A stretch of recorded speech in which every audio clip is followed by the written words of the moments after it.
হাজার হাজার বছর আগের কথা। তাফসির কারক এবং ইতিহাসবিদদের মতে এই জাতিটি বাস করত ইয়েমেন, আজারবাইজান অথবা প্রাচীন আরবের কোনো এক অঞ্চলে। তারা ছিল অত্যন্ত ধনী এবং শারীরিকভাবে শক্তিশালী। তাদের জীবনযাপনে কোনো অভাব ছিল না, কিন্তু তাদের সবচেয়ে বড় অদ্ভুত দিকটি ছিল তাদের উপাসনা। শহরের ঠিক মাঝখানে ছিল একটি বিশাল আকৃতির পাইন গাছ। কথিত আছে হযরত নূহ আলাইহিস সালামের পুত্র ইয়াফিস এই গাছটি রোপণ করেছিলেন। এই গাছটির নাম তারা দিয়েছিলেন শাহ দীরখত বা বৃক্ষরাজ। তারা আল্লাহকে ভুলে গিয়ে এই গাছের পূজায় লিপ্ত হয়। তারা বিশ্বাস করত এই গাছটির ভেতরেই দেবতার বাস।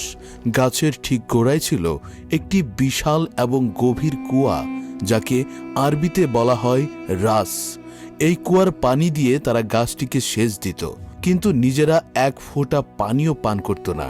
এটি ছিল তাদের কাছে পবিত্র। বছরে একবার তারা এই গাছের নিচে এক বিশাল উৎসবের আয়োজন করত, আর দেবতাদের সন্তুষ্ট করতে সেখানে জীবন্ত প্রাণী উৎসর্গ করত। পুরো জাতি শয়তানের এক ভয়ঙ্কর মায়াজালে আটকে পড়েছিল।